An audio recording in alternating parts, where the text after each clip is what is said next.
Subscribe and click the bell icon for all the television updates.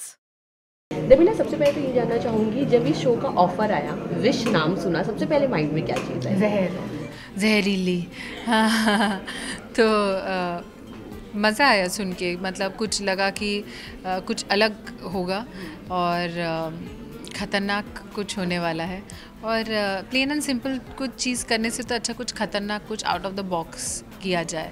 और तभी, और specially wish के साथ साथ जब मेरा कैरेक्टर ब्रीफ मिला कि विश में विश कन्या हो आप, और ये सारा जहर, ये विश नागिन नाग का विश नहीं है। मैंने पूछा किसका विश है, तो बोला वो क्या स्पाइडर, स्कॉर्पियन, बहुत सारी चीज़ें ऐसे ऐसे करके। हम लाइक अरे वाह, ये तो इंटरेस्टिंग है एक्चुअली। तो प्लस ये भी ब्रीफ था कि the character will dress up very nice, stylish, updated, sexy. I was like, okay, nice. I would love to do this. अच्छा, अगर इस तरह की शो की अगर मैं बात करूँ, जिसमें आपने इस तरह का किरदार नहीं निभाया है, फैंस के लिए कितना ज़्यादा शॉकिंग हुआ इस तरह के किरदार में आपको देखना? मुझे लगता है फैंस खुश होंगे, और फैंस को बोर करना मेरा मकसद नहीं है। जैसे एक ही चीज़ अगर करती रहूँ तो फैंस खुद ही बोलेंगे कि ठीक है चलो, तो कुछ नया हो तो हम लोग क्यूरियोसिटी के लिए देखते हैं। और उससे जो फैंस मेरे अब तक एक किरदार के फैंस थे, वो मेरे एक्टिंग के फैंस होंगे, क्योंकि I just believe that by now they believe that I have set a range for myself. I have set a range of serious, I have set a range of comedy, I have set different ranges, and if I can play this also, I will feel satisfied that my range is vast. अच्छा, कितने shades में नज़र आने वाली है देवीना इस किरदार को निभाते हुए? इस किरदार में तो मतलब बहुत ही इंटरेस्टिंग है, क्योंकि सबके साथ उसका बिहेवियर, उसका बर्ताव सबके साथ अलग है। She is fun. हाँ, तो मुझे एक ब्रीफ जो बार बार लोग देते रहे कि मज़ा आना चाहिए, लोगों को मज़ा आना चाहिए, मतलब ये नेगेटिव भूल जाओ, लोगों को मज़ा आना चाहिए। मज़ा आना चाहिए, करूँगी, मज़ा आएगा। अभी मुझे नहीं पता कि कैसे, लेकिन जब मेरे पास सीन्स आए एक्चुअली शूटिंग के दौरान, तो मैंने जब सीन को किया, मैंने पढ़ते टाइम जब रीडिंग भी किया, मैंने नॉर्मली किया, जब सीन करी, हाँ, इतने शेड थे एक ही सीन में। जब फाइनली सीन फिनिश हुआ, मेरे सामने जो एक्टर थे, वो उनका काम था लेटे रहना, तो लेटे लेटे मेरे से मुझे देख ही रहे थे, क्योंकि मेरा क्लोज चल रहा था, मोनोलॉग टाइप का सीन था, इतना सारा डायलॉग, और से अकेले मैं बोल रही हूँ, तो उसको तरह तरह के इमोशंस के साथ ख़त्म हो जाने के बाद वो एक्टर मुझे क्या किया ये, अब लाइक अच्छा लगा, तुम तो ऐसे बैठ के परफॉर्मेंस देख रहे हो एकदम नज़दीक से, कैमरा तो भी उसके पीछे, तो बोला बहुत अच्छा लगा, बहुत अच्छा लगा। सो it feels good.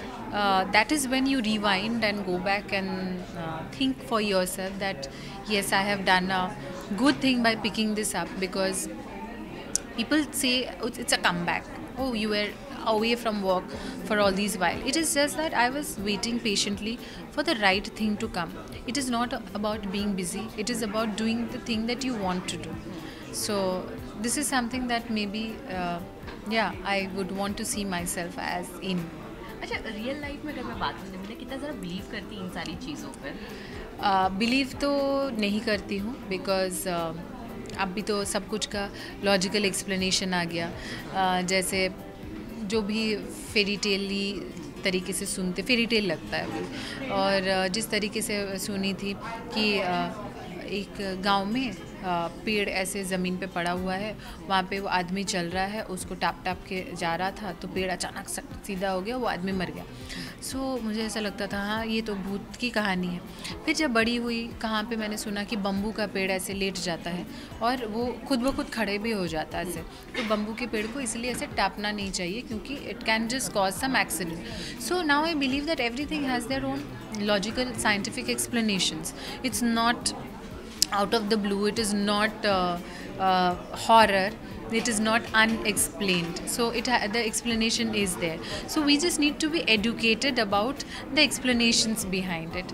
So even अभी तो रामायण महाभारत को भी तो लॉजिकली साइंटिफिकली एक्सप्लेन कर दिया कि एक्चुअली ये हुआ था, एक्चुअली वो हुआ था, वो एक्चुअली सरोगेसी था, वो एक्चुअली ये था. I just hope you understand what I'm talking about. So if you know about Ramayana Mahabharata, so that is what. So now I just don't believe that there is something supernatural. Yeah, maybe this kind of thing happens. Maybe it is a kind of the charmer or the charming lady who behaved in a certain way and they called them witch. So I believe in that. अच्छा देवी ना एक बात, जैसे television में एक दौर देखा जा रहा है, कहीं ना कहीं अब डायन, विश, नागिन, इन सब का एक दौर आ गया है. क्या कहना चाहेंगे, ये दौर कितना लंबा होता है और इस दौर पे आप कितना ज़्यादा बिलीव करती, ट्रेंड जब चलता है किसी कॉन्सेप्ट का? ये हाँ, दौर की बात किया जाए तो आई वुड से या एक टाइम था जब बच्चों के ऊपर सारे शोज़ आ रहे थे, सारे शोज़. फिर अभी ये सुपरनैचुरल शो स्टार्ट हुआ. But I would say that supernatural shows अब स्टार्ट हुआ, उसको जो हम मतलब एक तुच्छ नज़र से देखते हैं, उसको देखना नहीं चाहिए. Because thinking about it, the डायन, चुड़ैल, विष कन्या, नागिन, ये हमारे देश का फेरी टेल है. We only know of fairy tales like Cinderella, Sleeping Beauty and Aladdin. They are not from our country. They are either from the Arabic nation or USA or like British. So they are not Indian. So our Indian fairy tale are these, Nagins and Vishkanya. So why do you always need to always look down upon them? When they get a like a थप्पा, विदेशी थप्पा, और जब एक बार नागिन और विषकन्या की कोई Hollywood film हो जाएगी, तब हम उसको रिस्पेक्ट की नज़र से देखेंगे. तब तक सोचेंगे ये तो बेकार है. हमारे बचपन में दादी नानी हम लोग को तो ऐसी कहानी तो सुनाते थे, पेड़ क्या बोलते हैं, पेड़ में बैठ के इतना लंबा टांग झुला रहा है, ब्रह्मदत्ती, ब्राह्मण जो मर जाते हैं वो ब्रह्मदैत्य बनते हैं, तो एंड ऑल द स्टफ. ये तो बचपन में सुना हुआ है, तो हम तो तब सुनते थे बड़े मज़े से, और मुझे आज भी याद है. Because we need all these fairy tales from our दादी नानी.